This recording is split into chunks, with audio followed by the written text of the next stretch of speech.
Hello!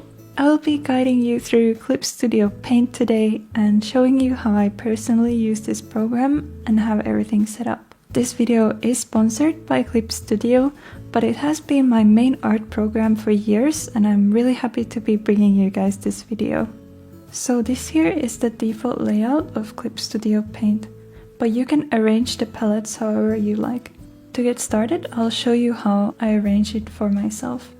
To move any of the windows, just click and drag on them and drop them wherever you like. To get rid of any windows you don't need, drag them out and click the X. If you need to get a window back, you can get it from this menu here. So now I'll speed things up and arrange the interface.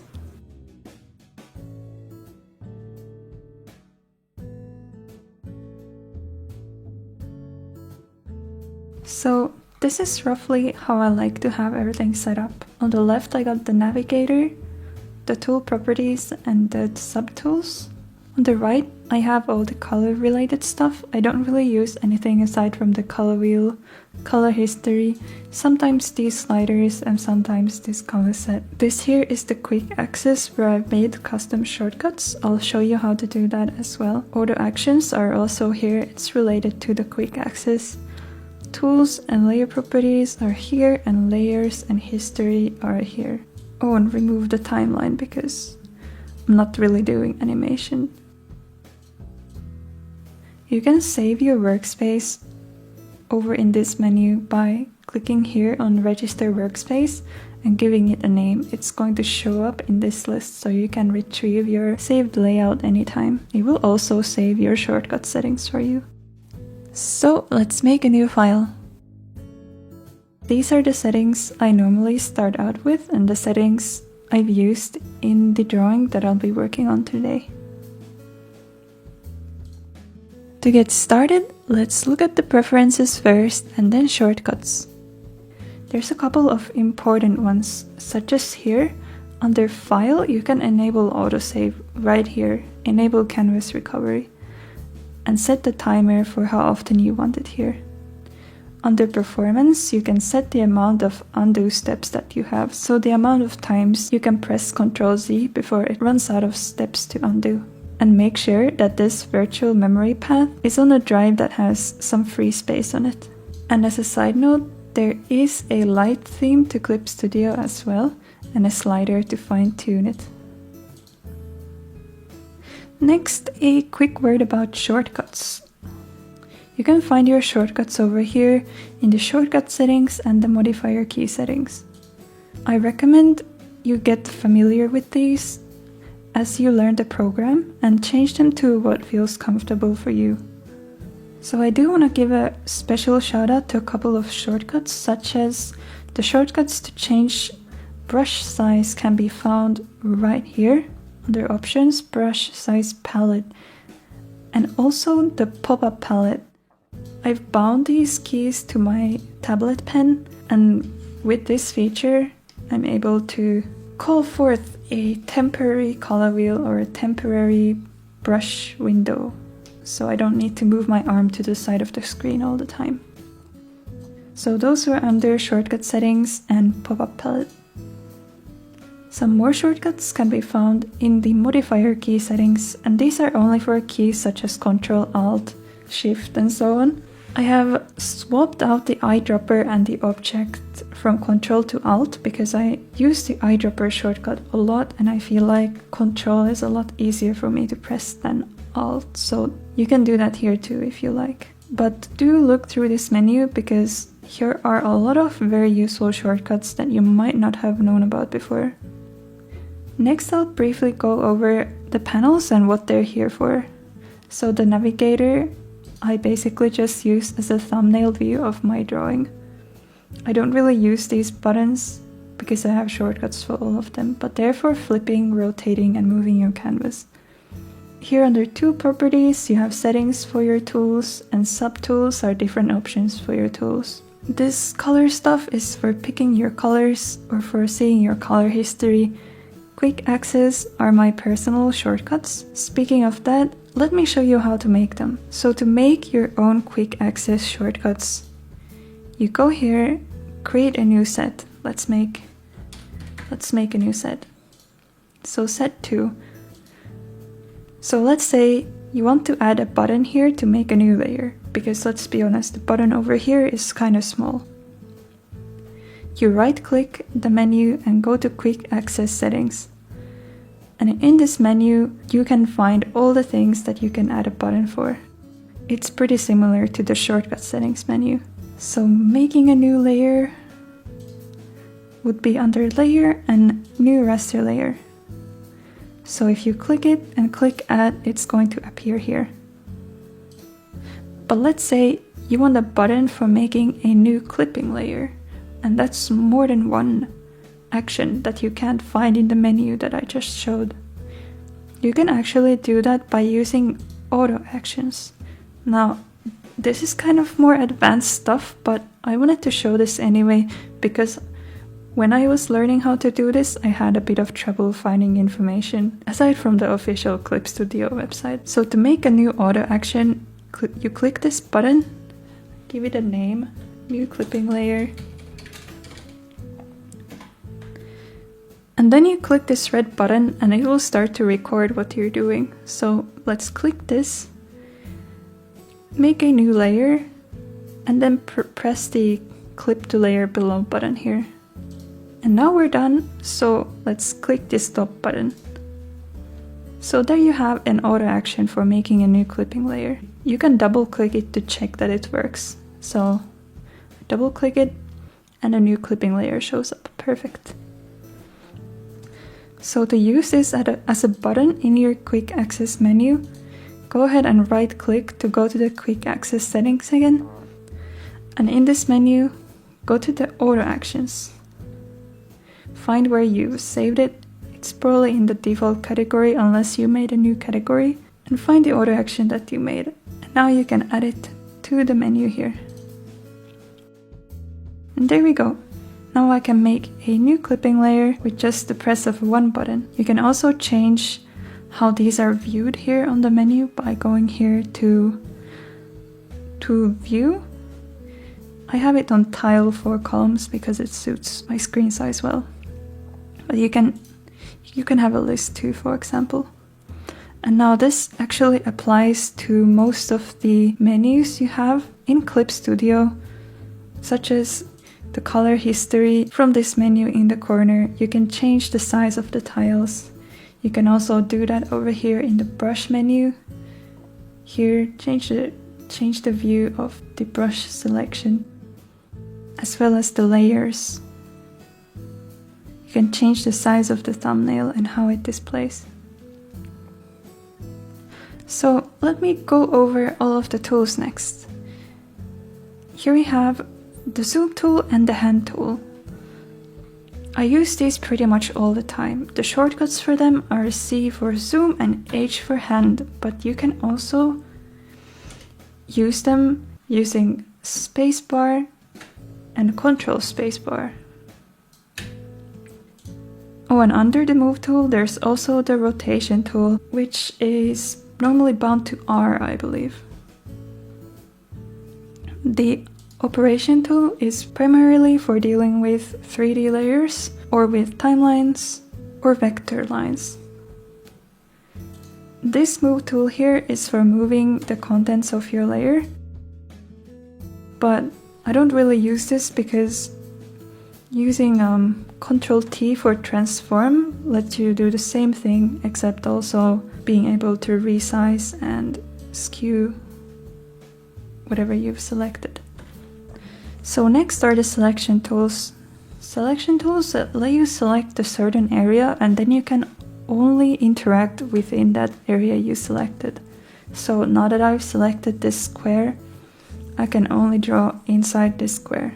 Here you have all the buttons for the things you can do with this selection. The most useful one is probably this bucket here to fill the selection, but another useful one is Ctrl-Shift-I for inverting the selection, so then you can interact with everything except the part you initially selected. The auto select tool is another way to select things, not manually, but it can automatically select a range of colors, for example. On the next line here, we have the pencil, pen, airbrush, and brush. These are all your drawing tools. I highly recommend looking through these menus here, the subtool menus, and trying out all the different ones. See what the program has to offer and what you like the best. The pen tools are particularly nice for doing clean line art, and the airbrush for doing really soft shading and gradients. The brush tool has some more brushes that have a more traditional feeling. The eraser lets you erase. Yeah, that's pretty self-explanatory. But I should mention, you can also erase using the brush tool by selecting this transparent color here. So what you're painting is not a solid color, but transparency. The eyedropper tool can pick any color straight from your canvas. So say for instance, I wanted this exact gray from this end of the brushstroke. I could get it with the eyedropper tool. And as I mentioned before, you don't have to click this. You can just hold down Alt while you're using the brush tool, but I've changed it to Control personally. Now the blending tool, or specifically the blur tool within the subtools of the blending tool, is one of my favorite tools within Clip Studio Paint. It lets you make really nice soft edges. Because you can set it here to increase the intensity of the blur based on how hard you're pressing down on your pen, you can make really nice gradual soft edges. This decoration tool here has all the fancy decorative brushes. These are really fun, so do look through these as well. There's all kinds of stuff like plants, special effects, flowers, patterns, you name it. Next up, we got the gradient tool. You can make nice gradients. You can also customize your own gradients here. And of course, you can download other people's gradient sets as well, as you can brushes and pretty much anything else from the Clip Studio assets. So next, the bucket tool. That's another one of my favorites, because Clip Studio has a feature that even if your line art has a little gap, you can use the bucket tool and this close gap setting to be able to use the bucket tool even if there are gaps in your line art. So as you can see, with that setting turned on, even though there is a massive gap in this oval here, it doesn't overflow to the entire canvas. And using this tool here, the figure tool, you can make straight lines, boxes, perfect circles, any of that stuff. So if you happen to need a perfect circle, go here, pick the ellipse, hold down Shift, drag it out, and there you go. But I should also note that you can make straight lines also using the brush tool, and then you just click somewhere on your canvas, hold down Shift, and then click again somewhere else.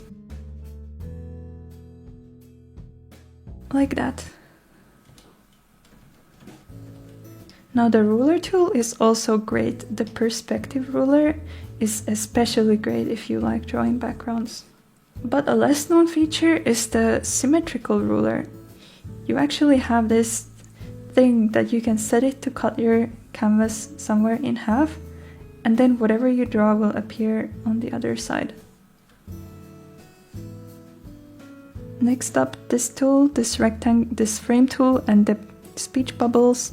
They're for creating manga. I don't really use them, so I won't go too much into them.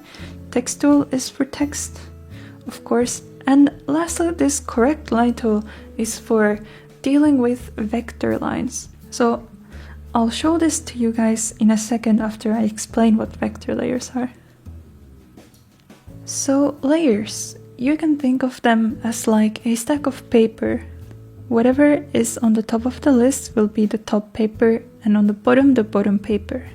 So if I were to click this button to make a new layer, paint something in on top of this scribble here, it will naturally be on top, and if I move this one now below the layer with the black scribble, it's going to be below. So if you think of them as stacks of paper, you'll be good.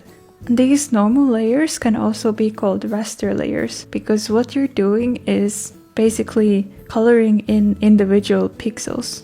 Now on a vector layer, on the other hand, you're not coloring in individual pixels, but the program is saving each line as like data.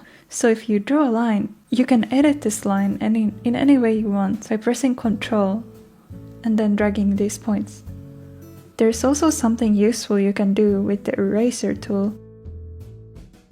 Now here in the settings, if you select this middle one, erase up to intersection, it's going to erase the vector line all the way up till the point where it meets another line.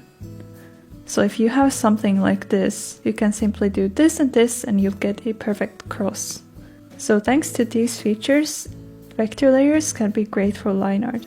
Now this tool that I skipped over before, this you can use to further edit your vector lines. So for example, this correct line width tool, you can click here to thicken or narrow the line and set the amount of pixels at a time that it takes away or adds to it. So then if you just select this tool and go over your vector lines, they'll get thinner. So if you're unhappy with your lines, you can use this tool to edit them. I personally don't do line art with vector layers just because I'm used to sculpting the lines as I go in this way with the eraser, which you cannot do with the vector lines.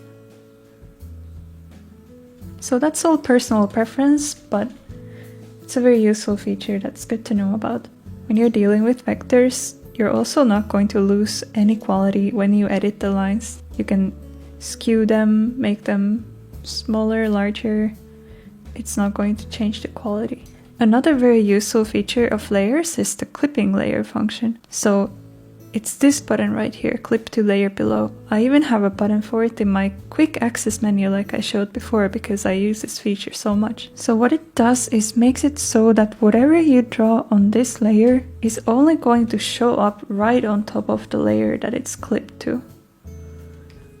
So you cannot go outside the bounds of that layer. But if you unclip it, now you can see what I actually drew. But when it's clipped, it's only going to show right on top of that black scribble.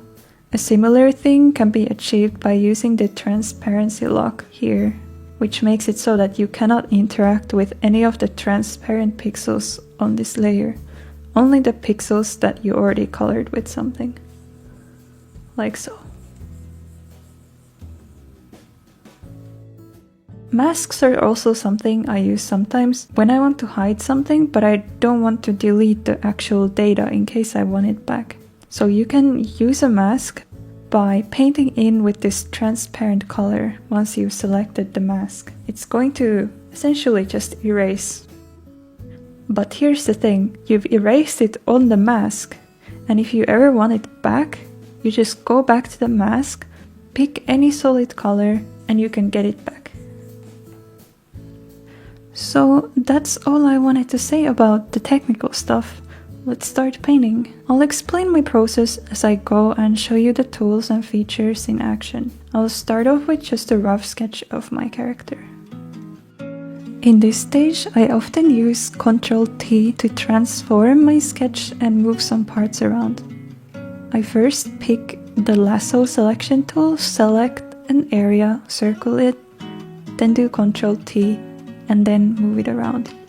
If you hold down Ctrl while you're transforming a selection, you'll be able to skew the selection, not just resize it.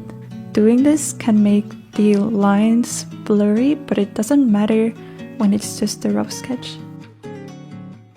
Make sure to also flip your canvas occasionally so that you'll be able to spot out the things you need to fix in your rough sketch.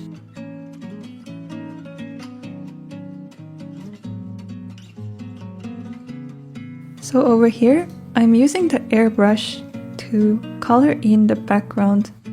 To start off coloring the character, I normally make a flat base with a gray that's slightly darker than the background. Slightly lighter would do as well, as long as you can make out the silhouette. After that's done, I just start adding in the flat colors. My sketch layer is set to multiply so that the colors from underneath the sketch show through. Also here, I made an adjustment layer, specifically the color adjustment layer. So you can make those by right-clicking a layer and going to New Correction Layer. And here you have all the different adjustment layers that you can make. These are not layers that you can paint on, but layers that will change the look of the existing painting. Using the color balance layer, I added more blues and more magentas to my rough colored sketch, so it works better with the environment that I'm going for here.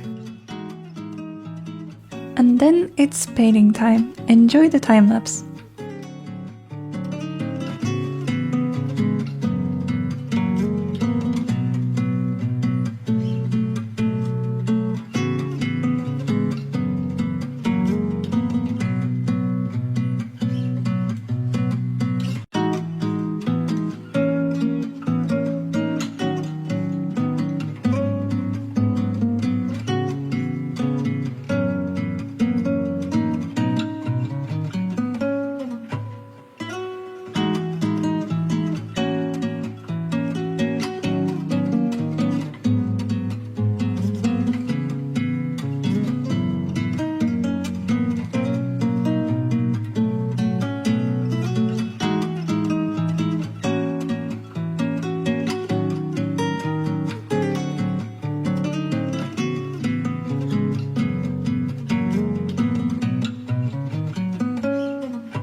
This part is where I consider the rough sketch to end and the polishing part to start.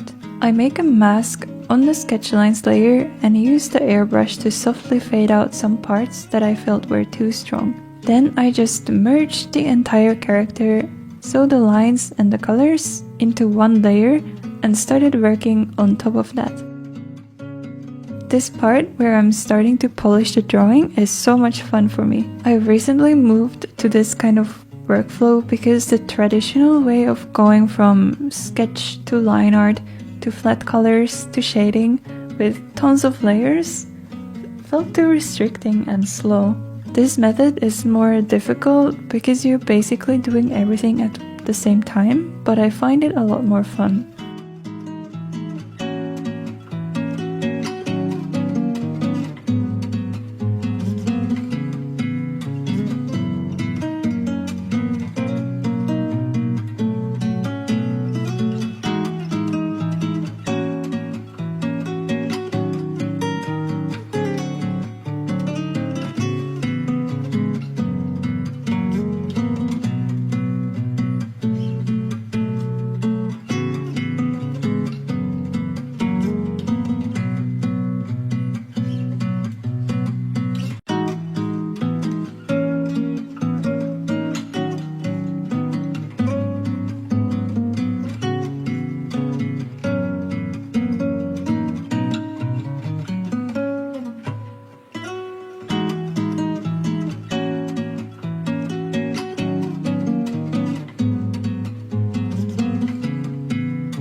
So from this point, I kept going for another hour and a half due to my perfectionist self being hard to satisfy with something rough and painterly like this. And looking back at it now, I really should have just stopped right here. The progress after this point doesn't really improve the art anymore. I do still like the final results, of course, but I'm not gonna have you sit through that part where I'm just nitpicking and making it worse. So I'll skip straight to the end to show you guys the way I did the final adjustments to finish this drawing.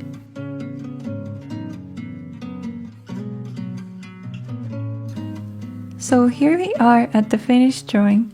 Let me explain all these layers that have appeared here. these are mostly adjustment layers. Whenever I'm done rendering the character, I usually pile these on to fine-tune the finished look of the drawing. I mentioned it before, but you can make adjustment layers by right-clicking on a layer, going to New Correction Layer, and then picking the one you want from this menu. So the first one I have here is a tone curve. With the tone curve, you can specifically increase or decrease specific parts of your drawing's values. So like the ones closer to 0 are the darker tones, and the ones up here are the lighter tones of your drawing. So I've just made the dark parts a little darker to create more contrast in the drawing, as you can see. The next one is a gradient map. I like to use gradient maps sometimes to unify the colors a bit more. So these are some gradients that I've downloaded from the Clip Studio assets page. And yeah, I just try some random gradients most of the time and then go through these until I find one that looks nice or interesting, and then decrease the opacity of that layer so the effect is not as strong. So what I've done after these two layers is flattened the entire drawing onto one layer, because I wanted to use blur tool selectively on the entire drawing. And I've also used the mesh transformation tool to tweak some parts of the drawing a bit. If I felt like anything was out of place, I would fix it with that. So the way you do that is go here to Edit, to Transform, and Mesh Transformation. Then you get this grid, and you probably want to increase the amount of these squares that you can drag. So here from the tool properties, I put the maximum amount of vertical and horizontal points. And then using this, you can drag any of the points to move your drawing around. I have a shortcut for it in my quick access menu, because it's a lot easier to just click this button here than to find it in the menu every time.